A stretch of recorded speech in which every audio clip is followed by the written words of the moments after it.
Bonjour tout le monde. Alors je reviens enfin pour une nouvelle vidéo, chose qui n'était pas arrivée depuis un moment, puisque comme vous le savez, j'en avais parlé dans ma dernière vidéo, j'ai déménagé. Donc du coup c'était un peu compliqué entre bouger toutes mes affaires, la connexion, bref. Mais là j'avais vraiment envie de vous faire une vidéo, sauf que évidemment qui dit déménagement dit bordel, surtout avec moi. Du coup j'ai pas été en mesure de retrouver le chargeur de mon caméscope pour le moment. Mais du coup je filme avec mon iPhone. Je vous explique juste ça pour que vous vous disiez pas que la qualité est bizarre et choses comme ça. Voilà, c'est pas une vidéo qui sera un tuto ni quoi que ce soit. Donc je me suis dit qu'au niveau qualité c'était pas très grave. J'espère que ça ira pour vous. Du coup ça fait un peu bizarre parce que je sais pas trop où regarder. Mais je crois qu'il faut que je regarde là. Est-ce que je vous regarde dans les yeux?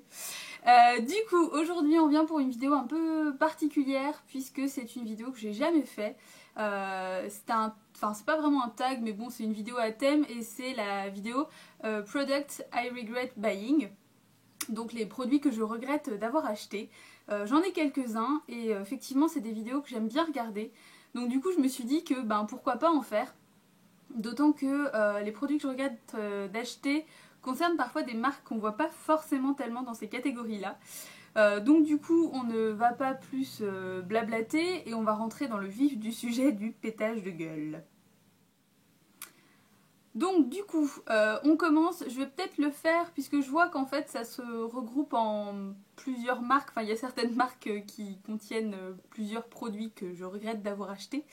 On va commencer par quasiment la plus connue, qui est la marque MAC. Vous le savez sans doute déjà, je ne suis pas une MAC addict, je ne suis pas une inconditionnelle de cette marque. Et pourtant j'ai quelques produits, mais justement c'est un peu ceux-là qui m'ont rendu assez sceptique quant au succès et quant au plébiscite de la marque. Donc on va commencer par...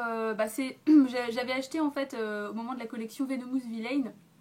Je m'étais un peu lâchée et j'avais acheté pas mal de produits, dont un vernis qui s'appelle donc le Formidable. Voilà, bon bah, en l'occurrence, tant pis pour toi mon gars.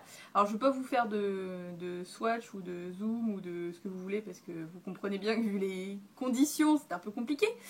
Mais donc c'est un magnifique vernis à paillettes qui honnêtement dans le flacon est juste démentiel. Il passe du prune violine au vert bleuté en un instant. Sauf que concrètement sur les ongles c'est une merde. C'est une merde, je vais peut-être modérer mon propos, mais en fait c'est un vernis qui est très liquide. Alors pour vous donner une idée, là je l'ai mis. Alors il fait très joli comme ça, il a de la chance finalement d'être filmé avec l'iPhone. Parce qu'il fait joli comme ça, mais en fait il est super transparent, il est très liquide. Là j'ai mis que 2 couches parce qu'il aurait fallu que je continue jusqu'à 4 ou 5 couches pour avoir vraiment un résultat à peu près potable. Du coup forcément c'est des couches qui mettent des plombs à sécher, enfin c'est une catastrophe. Honnêtement j'ai été hyper déçue parce que voilà, à la limite qu'il soit pas génial en une couche, soit, mais quand même à la deuxième couche on s'attend à un résultat un peu meilleur et là c'est pas le cas. Donc nul. Dans la même collection, il y avait le rouge à lèvres Dark Deed, qui est un rouge à lèvres comme ça. Voilà, c'est un magnifique rouge à lèvres sombre, vous savez combien je les aime. En plus, voilà, il y a Maléfice dessus, donc c'est un petit peu tout bénef. C'est un petit peu ça qui m'a fait craquer pour cette collection d'ailleurs. Mais concrètement, en fait, sa texture, c'est un Amplified. Bon, moi j'y connais rien à Mac donc je sais pas ce que ça veut dire. Enfin, j'imagine que ça, voilà, ça joue sur la texture, tout ça, l'effet. Mais alors sur les lèvres, en tout cas sur mes lèvres, ça a un effet irrégulier. Y a, voilà, la couleur se pose un peu là où elle veut, mais franchement pas là où je veux. Le rendu est pas bien quoi. Pas, ça file, c'est un petit peu trop. C'est pas que c'est gras, mais c'est trop transparent et du coup, enfin. Bref, j'ai été super déçue parce que la couleur est magnifique et voilà. Et la cerise sur le McDo, j'ai envie de vous dire, c'est ce produit-là. Donc, je vous en avais déjà parlé. Donc, c'est le. Je sais plus ce que c'est son petit nom. Penultimate Eyeliner Rapid Black. Donc, ça, c'était de la collection Wonder Woman. Donc trop la classe le packaging encore une fois, hein. Évidemment puisque moi je me fais souvent avoir par le packaging, j'ai envie de vous dire. Et ben en fait au départ quand j'ai commencé à l'utiliser je me disais waouh le truc est génial, c'est sensationnel, une grosse mine comme ça pour un liner feutre c'est juste trop bien, il est super pigmenté et tout, sauf qu'en fait il a séché hyper rapidement. Et le problème majeur c'est que la pointe s'est abîmée mais hyper vite quoi. Au bout de je sais pas quoi, 3 semaines, 1 mois, la mine était irrégulière, plus suffisamment taillée, du coup plus suffisamment précise. Et vous savez que je suis une maniaque de l'eyeliner. Et par conséquent, quand j'ai pas le résultat que je veux, l'histoire d'amour se finit rapidement. Autant vous le dire comme ça. Donc en fait, pour ces 3 produits, je pense que ma véhémence est à la hauteur du prix que j'ai mis. Bon, sachant que effectivement moi j'ai que des produits de collection particulière de MAC parce que bah, je trouve que les prix sont exorbitants honnêtement sur la plupart des produits, donc du coup tant qu'à mettre ce prix là je préfère que le packaging soit joli au moins. C'était un petit peu dans cet esprit là que j'avais raisonné en fait quand je les ai achetés. Mais le truc c'est que vu le prix qu'on met, on s'attend pas à ce que le truc il dure 3 semaines au mieux de son utilisation et qu'après ça y est ça soit pourri quoi. Donc j'ai été hyper déçue. Après j'ai aussi des fards Mineralize hein, de la collection Venomous Villain qui sont hyper beaux, qui m'ont pas du tout déçu. Mais honnêtement sur le peu de produits MAC que j'ai quand même 3 flops. Donc ça m'a fait me dire écoute on va arrêter les dégâts quoi. Donc voilà, c'est trois produits que j'adorerais pourtant utiliser si ils étaient de qualité, mais que je ne peux pas utiliser et que je n'aime pas utiliser surtout. Donc voilà, MAC du coup très, très peu pour moi. Alors deuxième produit que je regrette d'avoir acheté, c'était dans un petit pack pendant les soldes chez Sephora. Je vais pas m'étendre dessus parce que j'ai rien à dire tellement il est pourri. C'est le Hypnose Drama de chez Lancôme. Sa brosse elle est comme ça. On dirait un petit zigzag comme ça. Voilà. Je sais pas si vous pouvez voir d'ici, mais du coup il y a vachement de produits qui restent dessus. Ce qui fait que ça fait un effet pâte de mouche. Et je ne supporte pas l'effet pâte de mouche sur les cils. D'autant qu'en général, moi j'ai la chance d'avoir des cils pas trop dégueulasses, donc en général ils ont une bonne tronche rapidement avec à peu près n'importe quel mascara. Ça va quoi, j'ai pas trop à me plaindre. Mais avec celui-ci, quand je l'ai mis la première fois, j'ai pas compris, j'avais l'impression que c'était pas mes cils en fait. Donc je comprends pas. Je sais pas. Peut-être à utiliser par-dessus un autre, mais j'ai jamais osé le remettre en fait. J'ai jamais osé réessayer ce truc-là. Il me fait un peu peur en fait. Voilà, je suis hyper sceptique. Voilà, donc hypnose, drama, hypnose pas beaucoup, drama par contre oui, là on est d'accord quoi. Alors, on passe ensuite à un autre produit qui est un produit pour le teint. Ouais, parce qu'en fait, c'est le seul produit pour le teint que j'ai. C'est la bébé crème de Garnier. Même feedback que pas mal de filles. J'ai pas une peau vraiment à imperfection. Ça m'arrive hein, d'avoir des petits boutons, des choses comme ça. Mais généralement, elle est plutôt sèche. Donc voilà, j'ai pas de boutons, par contre j'ai des plaques de sécheresse, on peut pas tout avoir. Du coup j'ai testé ce petit truc là, puisque forcément voilà, le truc soin miracle perfecteur, je me suis dit bon allez c'est bon, c'est la fête. Sauf que bon, déjà la teinte est pas dingue. Alors après moi je suis très claire de peau et forcément en général quand il y a deux teintes entre la claire ou la foncée, la claire souvent est pas assez claire. Bon ça à la limite c'est un détail. Parce que je l'ai porté, allez, 3-4 jours, et directement, j'ai eu des boutons, genre partout là. Pas bien. Sachant qu'effectivement, hein, j'ai réussi à identifier le problème, puisque j'ai arrêté, c'est parti. Je l'ai remis, c'est revenu, donc voilà, c'était pas lié à autre chose. Hein. J'ai vraiment essayé d'isoler le souci pour voir si ça venait de là ou si ça venait pas d'autre chose, de l'alimentation ou quoi que ce soit. Donc non, c'est bien cette petite chose qui m'a créé ces petites éruptions. Non, très peu pour moi. Du coup il en reste plein, hein. J'ose plus y toucher parce que déjà le résultat est pas foufou et en plus effectivement ma peau ne l'aime pas du tout. Alors ensuite on passe à un produit que j'avais complètement oublié. Alors je pense que je fais cette vidéo là aussi parce que comme je viens de déménager, j'avais vidé tous mes tiroirs make-up et tout de ma coiffeuse. Et du coup j'ai retrouvé des produits oubliés. Mais oubliés pour de bonnes raisons, puisque c'est des produits pourris. Donc là je vais vous parler d'un produit que j'ai pas touché depuis facilement 3-4 ans. Et donc du coup je sais pas pourquoi je l'ai toujours. C'est l'ombre stretch de Bourjois.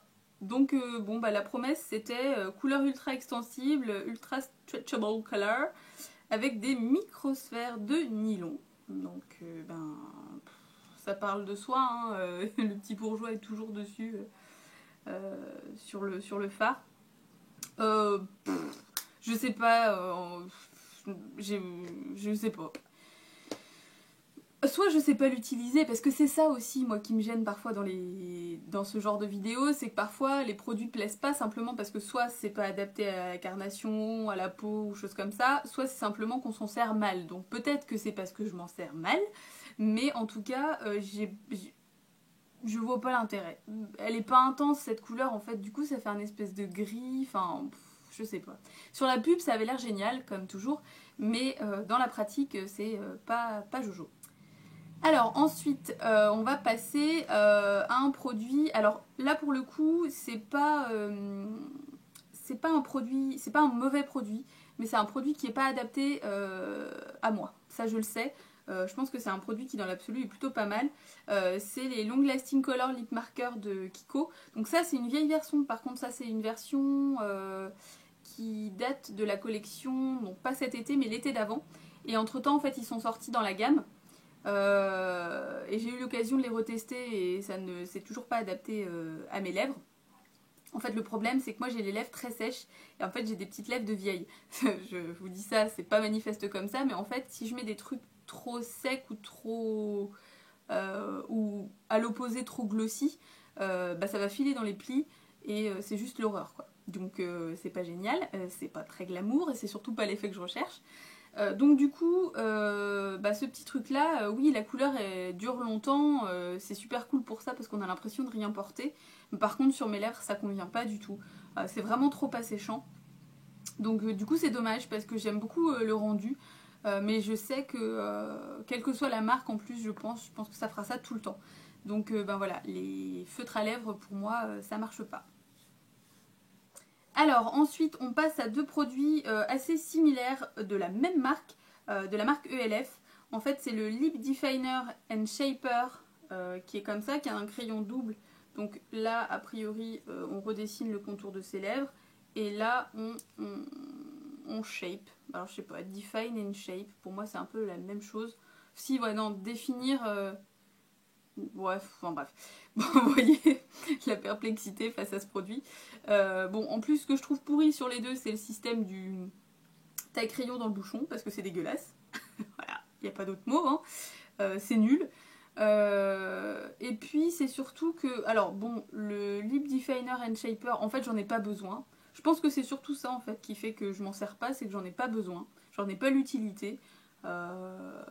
Donc, bon, bah, rien à dire. En revanche, là, donc, on est sur le Eyebrow Lifter and Filler. Donc, d'un côté, on a un crayon à sourcils comme ça, de cette couleur-là. Donc, la couleur, dans l'absolu, est plutôt adaptée.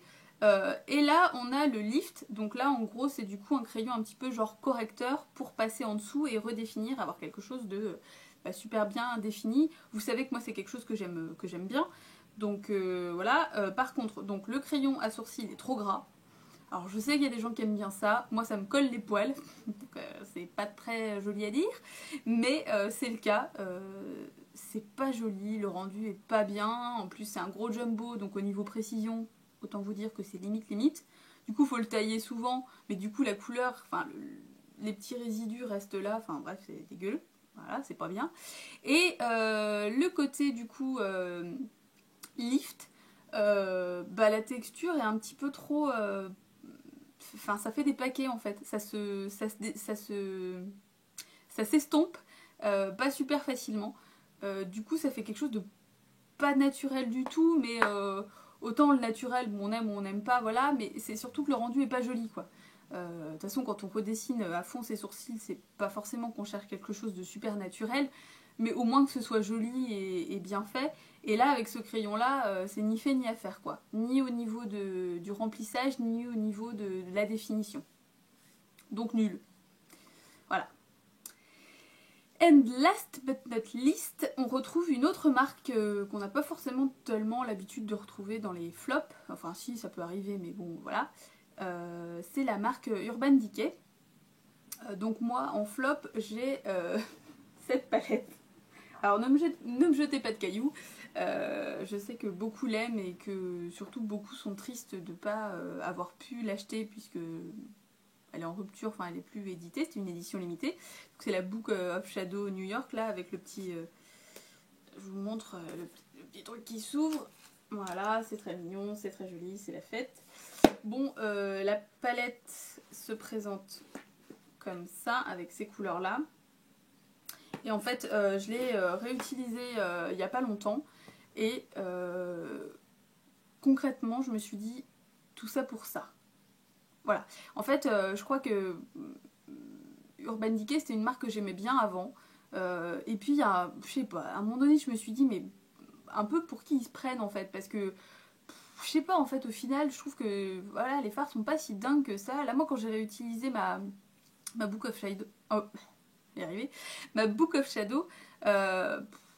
les couleurs étaient pas super intenses en fait au final, la pigmentation était pas dingue et c'est super poudreux, c'est pas si facile à travailler. Alors je dis pas sur la Naked parce que moi je l'ai et je dirais rien sur cette palette parce que je la trouve vraiment bien.